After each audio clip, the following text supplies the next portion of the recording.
हमारी डिमांड सुनेंगे,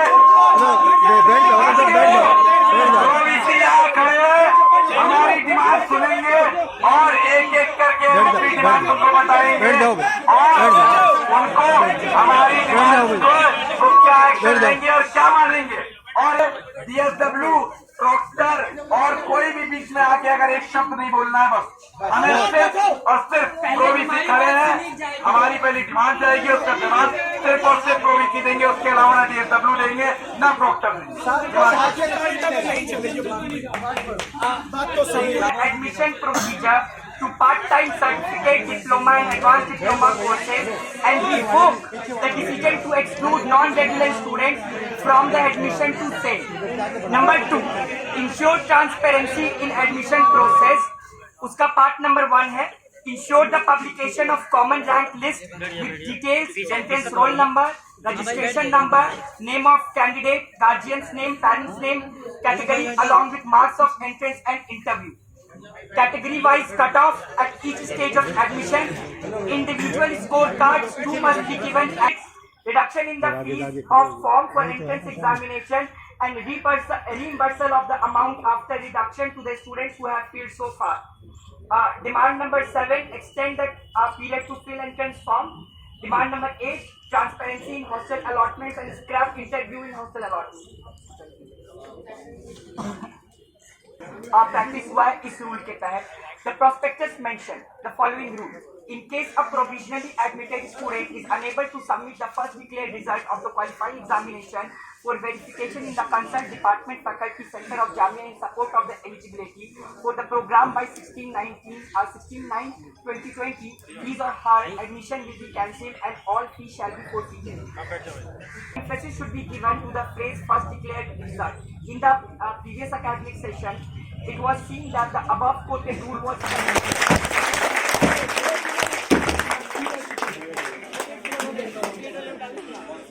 डॉलर भूल गया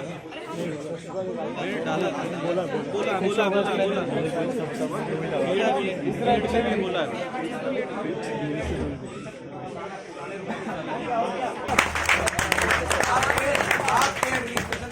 एकेडमिक काउंसिल नाम की कोई चीज नहीं है जहाँ पे स्टूडेंट रिप्रेजेंटेशन होता है, टीचर रिप्रेजेंटेशन होता है। आप चले जाइए लैंग्वेज के, उनके टीचर को नहीं पता कि हम जो कोर्स अगले साल पढ़ाने वाले हैं वो खत्म होने वाला है। एक कैसी यूनिवर्सिटी है?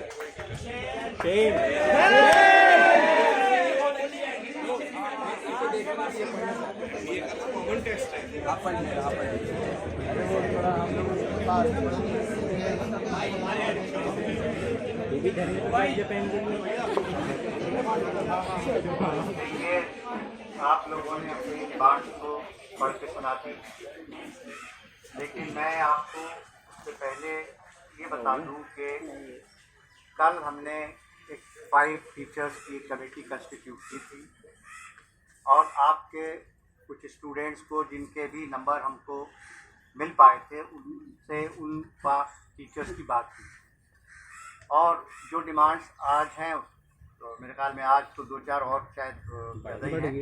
कल जितनी डिमांड्स की बात हो रही थी तो हमारे टीचर्स ने आपसे ये कहा था कि पहले भी आपने हमको लिख कर दी थी डिमांड्स और वो सारी डिमांड्स का जो आपका जो भी एक लेटर था, जो एप्लीकेशन थी, वो हमने आगे बढ़ा दी थी। लेकिन मैं आपको ये बता दूं कि कोई भी फैसला यूनिवर्सिटी में कोई इंडिविजुअल नहीं करता है, कोई ना कोई एक स्टैच्यूटरी बॉडी होती है और वो सारे फैसले स्टैच्यूटरी बॉडी में ही किए जाते हैं और उन फैसलों को रिव्यू करने के लिए ऐसा नहीं है कि फैसला अगर हो गया तो वो रिव्यू नहीं हो सकता। रिव्यू करने के लिए भी कम से कम उसी कमेटी या उससे बड़ी कमेटी में वो मैटर रखा जाता है। ये एक तरीका है और उस तरीके को कोई भी इंडिविजुअल चाहे मैं हूँ या चाहे वाइस चांसलर जो रेगुलर हैं यहाँ की हो, उसको अंडू नहीं कर सकते। इसीलिए इसमें से कुछ आपकी जो डिमांड्स हैं, जैसे आपने नंबर 1 डिमांड रखा है reinstate the admission procedure to part time certificate या डिप्लोमा कोर्सेज, ये फैसला भी 2 स्टेचुटरी बॉडीज में हुआ था और उसके बाद भी अभी भी होल्ड पर है। और हमने ये पहले कह दिया था कि हम 15 अगस्त को डिक्लेयर करेंगे कि इन सर्टिफिकेट और डिप्लोमा कोर्सेज में एडमिशन कैसे होगा। नहीं, ये नहीं होगा, ये नहीं होगा। बोलना नहीं है तो बोलने दीजिए। आप इस बात हर बात का जवाब है। मैं मीटिंग में इनको बोल लेने दीजिए, जवाब दिया जाए। पहले बात सुन लेंगे, बात का जवाब देंगे। बस सर बोलो, सुन लेते हैं फिर देखिए एक बात सुन लीजिए। अगर कोई निगोशिएशन करना है, आपने अगर मुझे बुलाया है यहाँ पर, तो जो बात मैं कह रहा हूँ उसको आप रिकॉर्ड कर लीजिए। अगर वो बात गलत निकले तो मुझसे आप कहिएगा आप तो ये कह रहे थे और ऐसा नहीं है। जो बात मैं कह रहा हूँ वैसा ही होता है। कोई भी इस ऑर्डर को, जो भी फैसला हुआ है, उसको कोई भी इंडिविजुअल, इवन वाइस चांसलर भी इसको अंडू अकेले नहीं कर सकते। discretionary powers होता है that can be done, that has to be ratified by the academic council. ऐसा है, कोई भी डिस्क्रिशनरी पावर है उसका एक दायरा होता है और उस दायरे के अंदर ही कोई डिस्क्रिशनरी पावर का इस्तेमाल कर सकता है और बार बार नहीं कर सकता। RSS headquarters से आता है सारा power. Have you consulted? Have you, sir, have you consulted the academic council before taking any of these decisions? Let me ask that. दो प्रोस्पेक्टस कैसे चेंज हो गए एक ही हफ्ते में? मैं बोल दूं सर, आप कह रहे हैं कि कोई भी इंडिविजुअल नहीं ले सकता है। डीसी साहिबा और उन्होंने इंडिविजुअली डिसीजन लिया है। Let me complete. और ये एकेडमिक काउंसिल का जो आप हमें जो आप एकेडमिक काउंसिल का बता रहे हैं कि हमने एकेडमिक काउंसिल फॉर्म की है, हम कल पहली बार आपसे नहीं मिले थे। 25 फरवरी को जब आपसे मिलने गए तब आपने हमें कहा कि हम बीसी से मिलने आए थे। सबसे पहले तो आपने कहा प्रॉक्टर से मिलिए, हम प्रॉक्टर से मिले। प्रॉक्टर ने कहा आपका डेलीगेशन भेजा जाएगा 2 दिन बाद। वापस पूछने जाते हैं, कहते हैं कि अभी बात हो रही, 2 दिन बाद आइए। 2 दिन बाद फिर गए, कैंपस बैन किया आपने स्टूडेंट का, विशाल का और गौर का। बता रहा हूँ, जो सवाल करने गए थे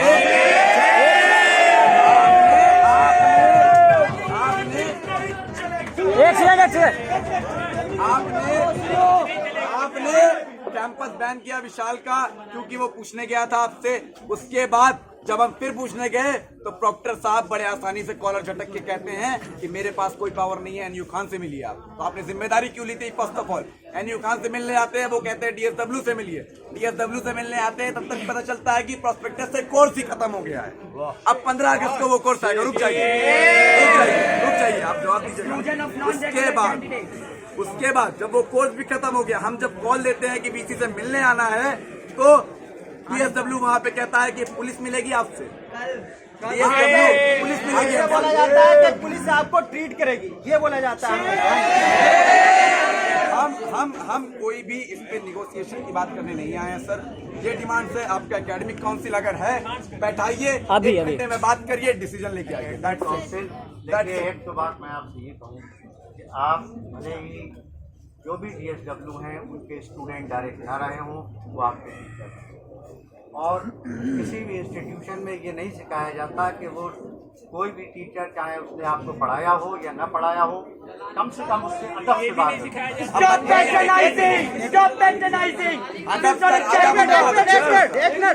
ये लोग जब हम कुछ बोलते हैं तो ये लोग हमें वालिदैन से ज्यादा मर्तबे का सबक सिखाते हैं, और जब हम इनसे मिलना चाहते हैं तो वालिदैन होने के नाते ये लोग हमसे मिलते नहीं है।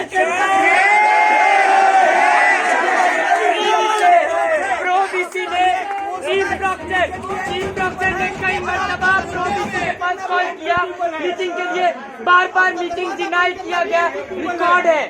जो टीचर अपने हमारे माँ बाप होने का, अरे वो बात नहीं करना, पहले बात कब डिमांड का बात है। डिमांड बताइए आप, डिमांड का पार्ट टाइम और अप्लाई करने का भी ओपन करो। हमें अपना तो इशू मसला कैसे हल होगा? सिंपली आप बोलिए, लेकिन किसी को इस तरीके से जो है मतलब आप उसका कह रहे पोलराइजेशन नहीं हैं कीजिए। कि एकेडमिक काउंसिल नहीं है, एकेडमिक काउंसिल है और एकेडमिक काउंसिल कॉल करने का एक प्रोसीजर होता है। अब आप वो सारा प्रोसीजर भूल चुके हैं। 15 दिन हो गए, 16 दिन, 15 दिन हो गए, 15 एडमिशन खत्म होने वाला है। एडमिशन खत्म होने वाला है। एडमिशन खत्म होने वाला है। अप्लाई कब करेंगे? एकेडमिक काउंसिल से बात करेंगे। हमें कोई भी एकेडमिक कोई निगोशिएशन नहीं चाहिए। डिमांड बताइए बस सर, दैट्स इट। और मैंने आपको बता दिया कि आपकी डिमांड ये जो है ये एकेडमिक काउंसिल में जाएगी, वहाँ जरूर रिव्यू होगी। अच्छा, और जो फैसला एक मिनट, हम आपको जो भी फैसला होगा और ये आपको हमें क्या एक बात सुन लीजिए। एक second Those academic councils are undemocratic in nature because students do not have their representation over there. Hence, we will unionize over here and assert our demands over here.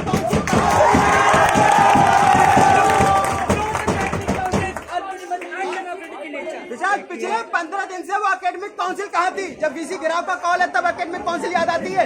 15 दिन से वो एकेडमिक काउंसिल ने काम क्यों नहीं किया? हमने पहले ही दिन आपसे ये कह दिया था कि जो भी स्टेचुरी अप्रोप्रिएट बॉडी होगी उस पर रखा जाएगा और जो भी जिस कमेटी में ये मैटर डिसाइड हुआ है उससे बड़ी कमेटी एकेडमिक काउंसिल है। ये आपको बार बार बताया गया है और अभी भी मैं आपको बता रहा हूँ कि आपकी डिमांड को एकेडमिक काउंसिल में रखा जाएगा, लेकिन एकेडमिक काउंसिल कन्वीन करने का एक तरीका होता है। रेगुलर वाइस चांसलर के बगैर एकेडमिक काउंसिल कन्वीन नहीं की जा सकती और वो पाइपलाइन में है। आपका मैटर भी उसमें जरूर रखा जाएगा। आप एक हफ्ते में 2 प्रोस्पेक्टस कैसे चेंज हो जाते हैं? बगैर वीसी के कैसे खत्म हो जाते हैं प्रोस्पेक्टस? सब कुछ चेंज हो सकता है, एक हफ्ते में 2 प्रोस्पेक्टस आ सकते हैं, बाकी और कुछ नहीं होता। आप देखिए, एक बात सुन लीजिए। आप चाहें उस्ताद समझे ना समझे, माँ बाप समझे ना समझे, मैं उम्र में आपसे बड़ा हूँ।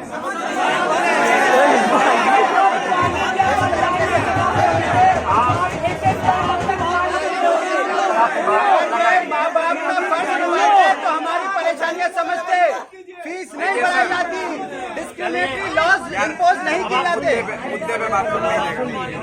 मुद्दे पे बात बताइए सर, आप इसका डिमांड क्या करें? बात बोलिए यार, कहाँ बात कर रहा हूँ? बात नहीं कर रहे। जब बात इनके ऊपर आवे तो फतवा जारी करते हैं। टाइम ये मदरसा में ये तालीम सिखाया हूँ, यूनिवर्सिटी है ये। 1 घंटे का टाइम है, एकेडमिक काउंसिल को यहाँ पर बुलाया जाए। हाँ, 1 घंटे के 1 घंटे अभी सब कुछ करो।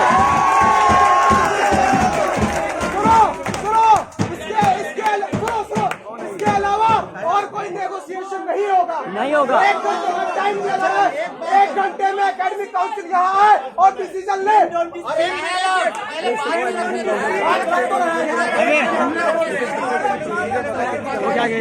अरे उसको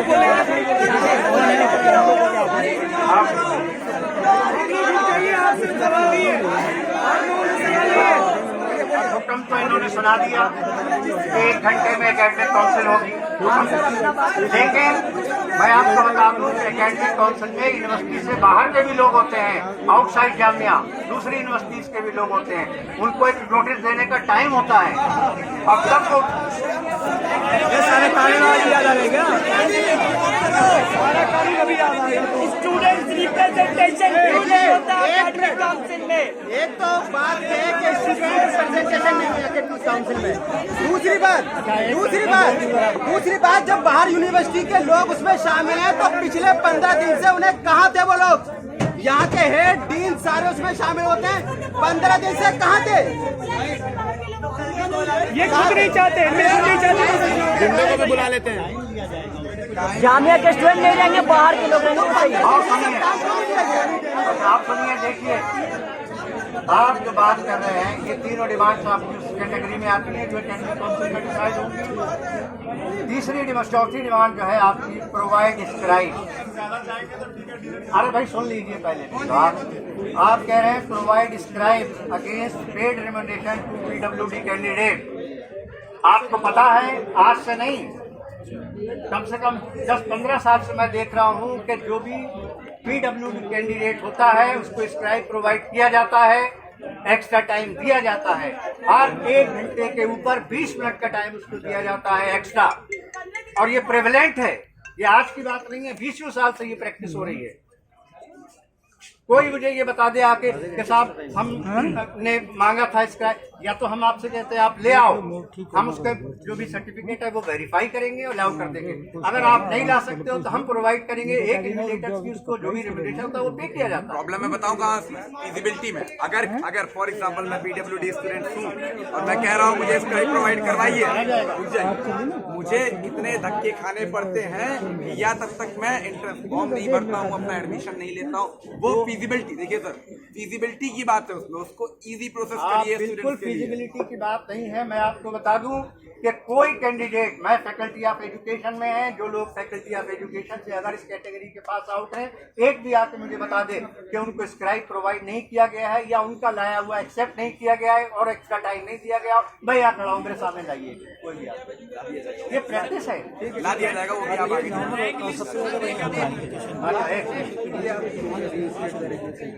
आगे सेंटर वाला।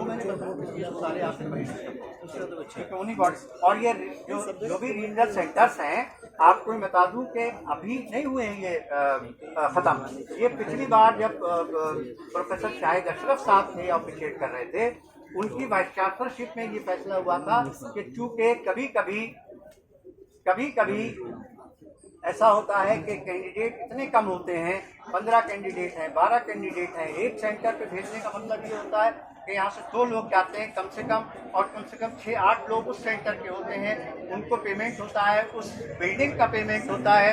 तो ये एक ऐसा खर्चा है जिसको कि कुछ सेंटर्स को हमने क्लब कर दिया है कि भाई अगर सेंटर को नहीं, सारे सेंटर गलत फैसला हुआ था शाहिद अशरफ के वक्त में। और ये कोई दलील नहीं दी जा सकती कि शायद अशरफ ने ऐसा कर दिया था तो मैं बता रहा हूँ कि फैसला की पहले का है। और दूसरी बात जामिया में एप्लीकेशन फीस सारे इंस्टीट्यूट से ज्यादा है, और ये हमें ये बताया जाता है कि जो है इसमें खर्चा ज्यादा आता है। 1000 रुपए में जेएनयू के अंदर आप एक सेकंड अरे सुनो इसी में रीजनल सेंटर के बाद में थोड़ा सा मैं पढ़ा था पोस्ट में, किसमें पिछले साल के रीजनल सेंटर 2019 में 18 कोर्स की BA प्रोग्राम के लिए 18 कोर्स दिया गया था। अब इस बार उस टाइम में हटा दिया था, उसी के लिए री इंस्टॉल करने के लिए, वो री शेड्यूल करने के लिए, उन्हें लाने के लिए बहुत 15-20 ऑफिस के सामने हम जाके गए थे। उस टाइम में हम उसको पीछे चले गए, आखिर में उन लोग बता दिए क्या आगे नहीं हो सकता, अगला साल हो सकता है।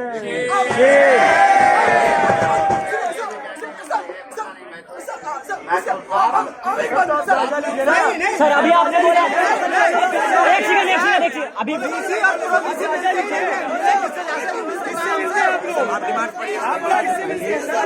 आप कह रहे हैं कि किसी को भी मिलते नहीं, कम से कम इन 3 महीने में जी, मैं जब से प्रवेशी हुआ हूँ 2.5 महीने हुए हैं मुझे, कम से कम 3 या 4 मेरी मीटिंग्स आपकी हो चुकी हैं। और हम आपको बताएं पिछले 15 दिन से एक बार भी मिलने का टाइम नहीं दिया, एक बार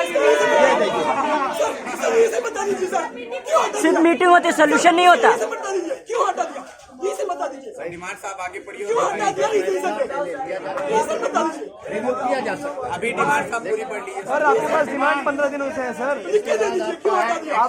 period to fill entrance forms, आपको ड्यूरेशन बढ़ाना है। देखिए ये सारी चीजें मैं आपको बताऊं, आप मेरी बात को चाहे गलत समझे सही समझे, लेकिन मैं आपको बता दूं ये कोई भी फैसला सारे या तो प्रोस्पेक्टस कमेटी के होते हैं, क्योंकि प्रोस्पेक्टस कमेटी की मीटिंग हो चुकी है, एकेडमिक काउंसिल के फैसले होंगे, और ये सारी मैटर्स जो हैं वो एकेडमिक काउंसिल में रखे जाएंगे। डेट बढ़ाना कोई बड़ी बात नहीं है, इसमें कोई एडमिशन को बढ़ा दिया जाएगा, वो डिसीजन किस कमेटी ने लिया, प्रोस्पेक्टस कमेटी या एकेडमिक काउंसिल? जज का ट्रांसफर हो रहा था और एक यूनिवर्सिटी में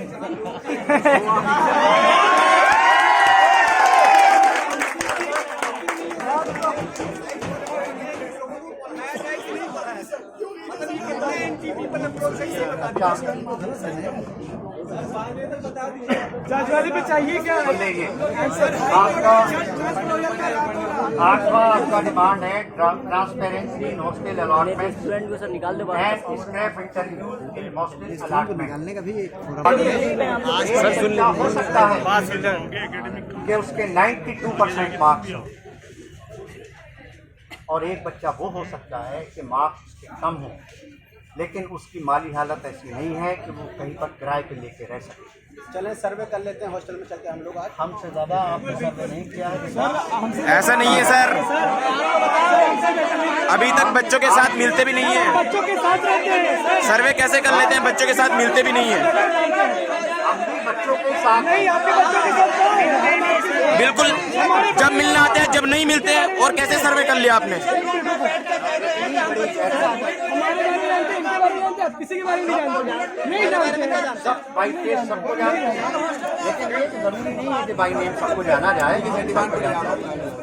तो इसलिए ये ना कहें कि हम स्टूडेंट के साथ नहीं रहते हैं, हम भी स्टूडेंट के साथ रहते हैं। मैंने भी 9 साल हॉस्टल में गुजारे हैं और जहाँ पर भी मैं पढ़ा हूँ वहीं गुजारूंगा ज़ाहिर है, तो ऐसी बात नहीं है। लेकिन ये कि आप लोग अगर ये समझते हैं कि जो भी रूल बनाए गए हैं वो आपके स्टूडेंट के अगेंस्ट है, ऐसा नहीं है। अब आप उस बच्चे से पूछिए, उस पेरेंट्स से पूछिए कि जिसके बच्चे ने 92 के मुकाबले में 90 मार्क्स लाए हों, लेकिन उसके पास इतने पैसे ना हो कि वो किराए का 4000 का एक कोई मकान या जगह उनको किराए पे दिला, वो कैसे पड़ेगा बताइए आप। एक मिनट मुझे तो आप बताइए।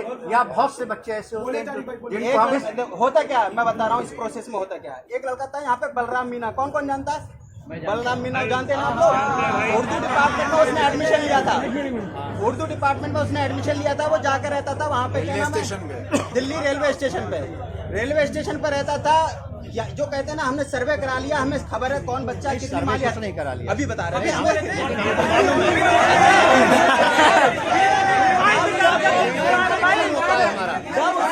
कुछ नहीं होता। जब उस लड़के का इंटरव्यू जो है मीडिया में आता है, तब ये उसको हॉस्टल देते हैं। और जब सेकेंड ईयर थर्ड ईयर में आता है तो उस बच्चे को बुरी तरीके से प्रताड़ित किया जाता है। उसके हॉस्टल कैंसिलेशन की उसको वार्निंग दी जाती है। उसकी फीस मैंने पेड की थी। आज मैं बोलना नहीं चाहता था, लेकिन मैंने पेड की थी। आपके हॉस्टल इंटरव्यू में सवाल क्या होते हैं? क्यों चाहिए हॉस्टल? जरूरत क्या है तुम्हें? एक्टिविज्म तो नहीं करोगे, प्रोटेस्ट तो नहीं करोगे। मुझे कहते हैं कि प्रोटेस्ट करोगे तुमको हॉस्टल नहीं दूंगा, ये तरीका है। ये भी बोलते हैं कि लोकल गार्जियन की कहाँ रहते हो? किसके साथ रहते हो? आपकी नौवीं डिमांड है,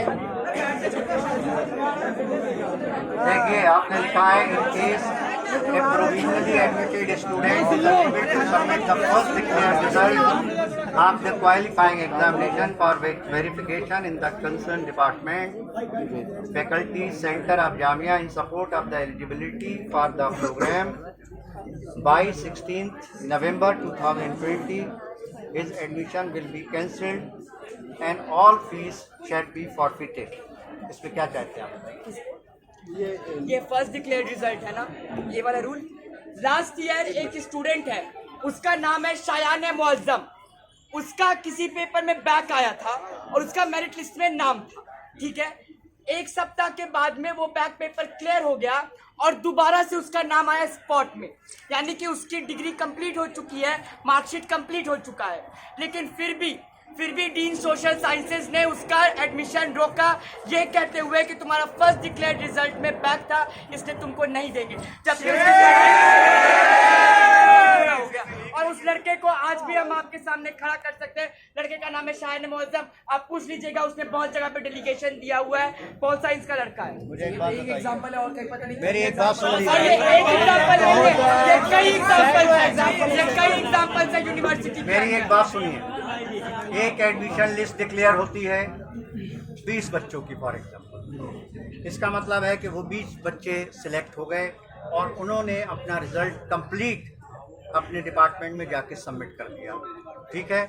एक वो लड़का है जिसका बैक लगा हुआ है, उसका रिजल्ट 15 दिन बाद आता है, आप चाहते हैं कि उसको एडमिशन दे दिया जाए? नहीं, आप गलत कह रहे हैं, गलत कह रहे हैं। इंटरप्रिटेशन ये था कि जब पहला फर्स्ट डिक्लेयर रिजल्ट में फर्स्ट डिक्लेयर रिजल्ट में बैक दिखाया या कंपार्ट दिखाया, ठीक है, आपने उस वक्त एडमिशन नहीं दिया, लेकिन जब स्पॉट राउंड हुआ तो उसका दोबारा नाम आया और स्पॉट राउंड होने तक उसका क्लियर हो चुका था पढ़ाई, फाइनल डिग्री आ चुकी थी, फाइनल मार्कशीट आ चुका था, जिसमें सब कुछ क्लियर हो चुका था, कोई बैक पेपर नहीं था। फिर भी एडमिनिस्ट्रेशन ने ये कहा कि चूंकि तुम्हारा फर्स्ट डिक्लेयर रिजल्ट बैक का दिखा रहा था, हम तब भी एडमिशन नहीं देंगे चाहे तुम्हारा डिग्री कंप्लीट क्यों ना हो चुका हो। हम ये कह रहे हैं कि ये इंटरप्रिटेशन किया गया था एडमिनिस्ट्रेशन के द्वारा and in categorically dean social sciences ने किया था। आप पूछ सकते हैं और लड़का आपके सामने खड़ा कर सकते हैं, उसका नाम है शायन मोहम्मद। कोई खैर जरूरत नहीं है खड़ा करने की, आप जो बात कह रहे हैं हो सकता है बात हो, मैं उसको कंफर्म करूंगा, मैं देखे लेता हूँ, कोई ऐसी बात नहीं है। एक महीने के बाद रिपोर्ट कर देते हैं कि भाई तुम एलिजिबल है, उससे पहले उस ड्यूरेशन में क्या होता होगा, 2 लाख 1 लाख लेके जो उसके ये होता है, होता नहीं होता है। गारंटी क्या है कि 2 लाख रुपए एक बड़ी बड़ी लेके एडमिशन नहीं लेते, होता है एलिजिबल नहीं रहती, क्या गारंटी है? क्या गारंटी है? गलत एलिगेशन जब तक आपने अपनी आंखों से न देखा हो मत लगाइए। तो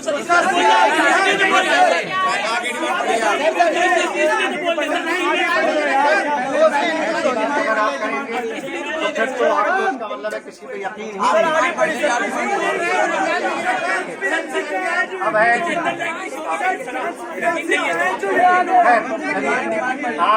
आप सही कह रहे हैं, मैं सब गलत कह रहा हूँ। Entrance to MA psychology and BEd general to be done as per. देखिए मुझे एमए साइकोलॉजी का तो पता नहीं, बीएड के प्रीवियस जो पैटर्न है उसके बारे में और जो अब पैटर्न हमने चूज किया उसके बारे में किसी एतराज है, जरा बताइए। क्या आप उससे ज्यादा जानते हैं? मैं फैकल्टी ऑफ एजुकेशन में हूँ।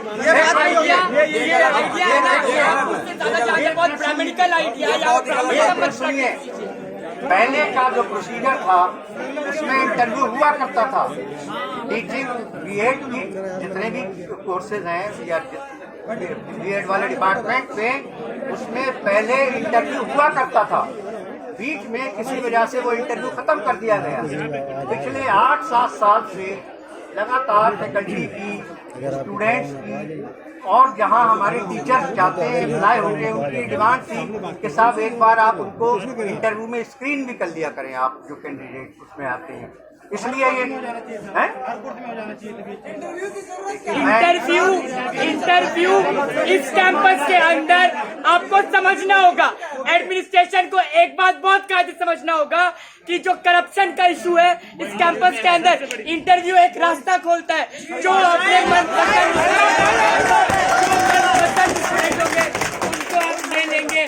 जो बच्चा थोड़ा पॉलिटिकली एक्टिव होगा, थोड़ा एक्टिविज्म करेगा, जो थोड़ा अपनी बात को रखेगा, थोड़ा क्रिटिकली सोचेगा, आप बोलेंगे तू चल बाहर निकल यहाँ से, तेरा कोई यहाँ पे जगह नहीं है। ये इंटरव्यू के रास्ते जानबूझ करके अपनी मनमर्जी करने के लिए, करप्शन प्रैक्टिस करने के लिए किया। आप लोगों ने अगर अपने जहन में एक बात उठा ली है तो उसको सच्चाई है। इस बार तो एडमिनिस्ट्रेशन सुन ले, एडमिशन में तो कोई धांधली नहीं चलेगी।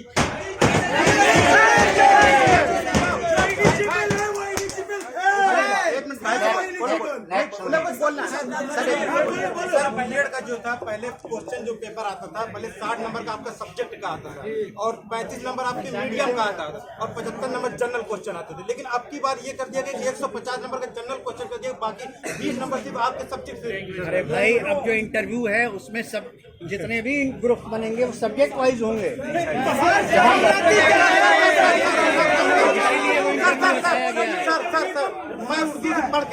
मैं उर्दू पढ़ के आ रहा हूँ, ठीक है। अगर मैं अपने सब्जेक्ट का ही नहीं इंटरव्यू वो दूंगा, एंट्रेंस नहीं दूंगा, फिर मैं कैसे? अरे भाई आपके लिए 3 मीडियम में पेपर बन रहा है, इंग्लिश में बनेगा, हिंदी में बनेगा। सब्जेक्ट का नॉलेज नहीं होगा तो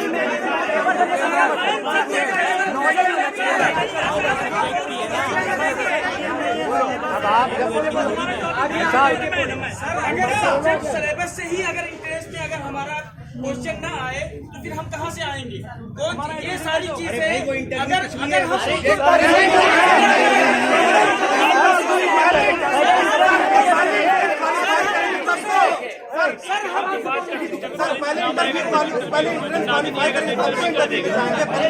क्वालिफाई कर पाएंगे हम, क्यों जाएंगे हम? क्यों नहीं करेंगे? कहने का मतलब ये है कि अगर ये उर्दू डिपार्टमेंट के बच्चे हैं और उनसे इंजीनियरिंग का क्वेश्चन पूछे जाएंगे तो ये कहाँ से क्वालिफाई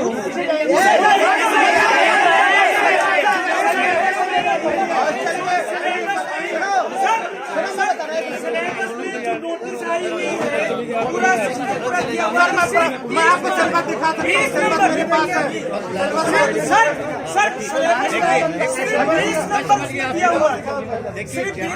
हमारा जो सब्जेक्ट है उर्दू है, उससे सिर्फ 20 नंबर आ रहा है। आप सब्जेक्ट देख लीजिए, आप देख लीजिए सर आप।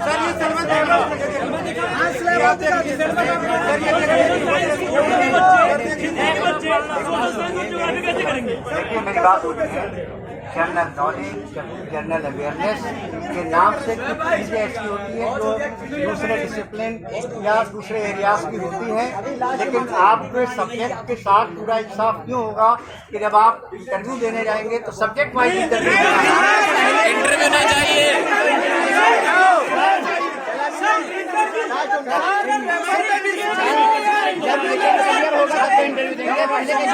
क्लियर ही नहीं होगा तो इंटरव्यू कैसे देंगे?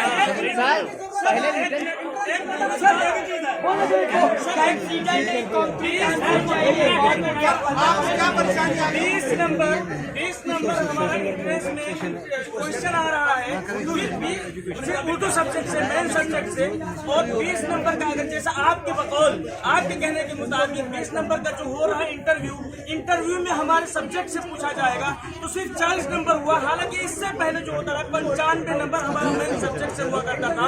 अगर ऐसी सूरत में तो ये यहाँ पर करप्शन भी खुल रहा है। लोग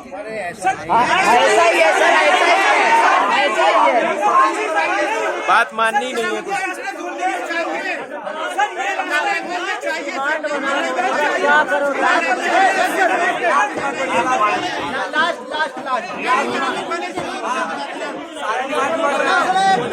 अरे सभी डिमांड में बात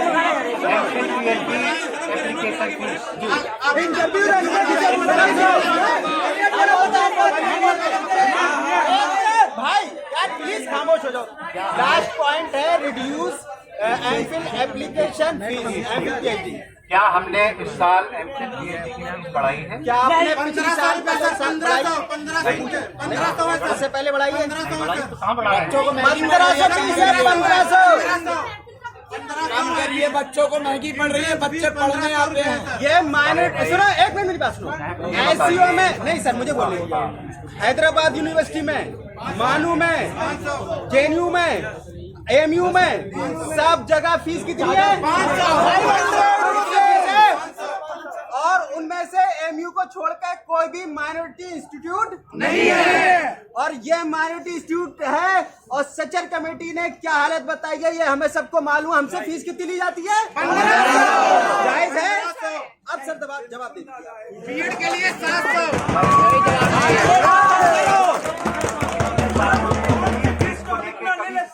एमए का भी बच्चों का आ रहा है। देखिए अगर पिछले साल ऑब्जेक्शन फीस पे नहीं है, इसका मतलब ये नहीं कि वो फीस जायज है, वो जायज है। नहीं 2 साल हुए, ये तीसरा साल है। हम ये देखेंगे कि बाकी यूनिवर्सिटीज का जो हाल है। एक बात मैं और कह दूं, ये लोग सर एक मिनट, ये सर जो हैं हमारे और जो दूसरे लोग हैं ये हमें वालिदैन बता रहे थे। अगर हमने पिछले 2 साल में नहीं बोला तो ये लोग कहाँ थे हमारे वालिदैन?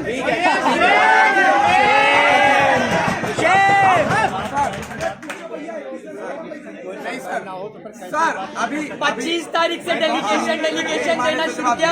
हमने बहुत डायलॉग करने की कोशिश की, अब हमें डायलॉग नहीं एक्शन चाहिए। हमें हमारी डिमांड पे एक्शन चाहिए। एक्शन क्या देंगे वो बता। कि हम आपकी जो एप्लीकेशन है वो जो भी अप्रोप्रिएट उसी दिन ये करने कर दिया गया। 15 दिन में ये नहीं हुआ सर। 15 दिन में नहीं हो पाया। टाइम बताइए, कोई टाइम बताइए, टाइम बताइए, सारे रखे जाते हैं। टाइम बताइए। जब सारे के सारे बाहर के एक्सपर्ट हैं, उनसे टाइम दिया जाता है, उनको टाइम दिया जाता है। टाइम नहीं मिलता है। तो अप्लाई का डेट फिर कैसे होगा? एक चीज और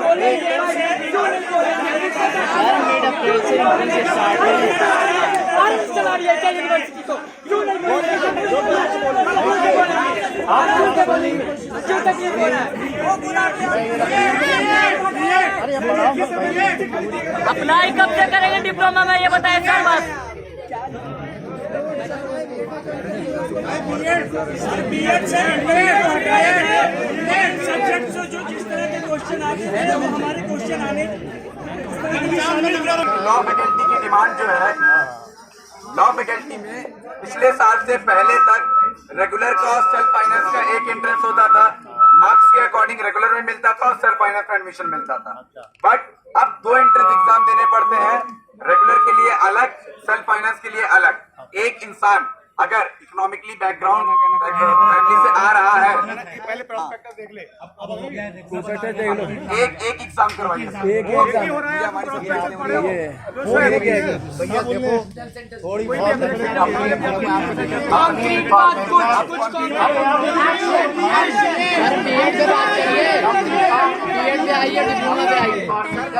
राइट वाली बात मैंने आपकी तब तक पहले से चला रहा है, इसमें कोई प्रॉब्लम नहीं है। जो बाकी आपकी डिमांड्स है मैंने पार्ट टाइम वाला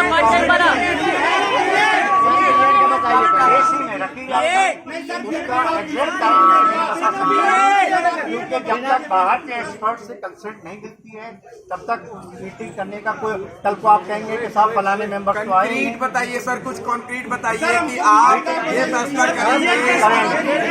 आपके सारे मैटर सारे में कोई इंटरनल मामला नहीं है। आपके सारे एकेडमिक काउंसिल के हैं, जो एक को छोड़ के जो मैंने आपको बता दिया वो ऑलरेडी हो चुका है। उसमें आपका हम रिविजिट करेंगे। साहब एक बात सुन लीजिए, देखिए एक मिनट सुन लीजिए। ये जो बिहेवियर है आपका कि भाई देखिए बात करने के लिए आप लोग बताइए दरवाजे खोल रहे हैं, ये अच्छा नहीं। ये आपकी प्रॉपर्टी है भाई, ये मेरी अगर हमारी प्रॉपर्टी है सर तो हमें वहाँ क्यों रोका गया, हमें यहाँ क्यों रोका गया, धक्का क्यों दिया गया? जो बच्चों को चोट लगी है, जिसमें हमारी प्रॉपर्टी हमको कितना जिम्मेदार कौन है? सर बाहर के गुंडे क्यों बुलाए गए? पीसफुली हो सकता है, प्यार से हो सकता है।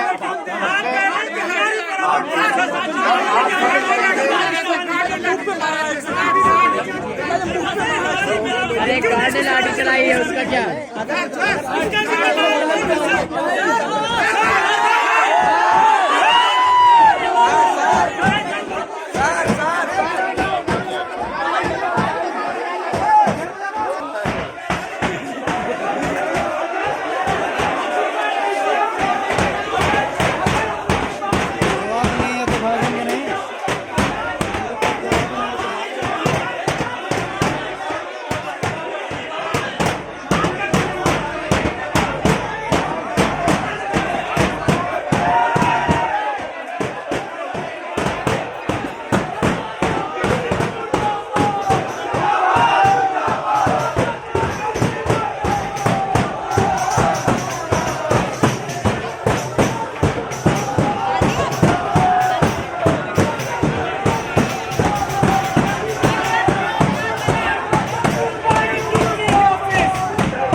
निर्देशांक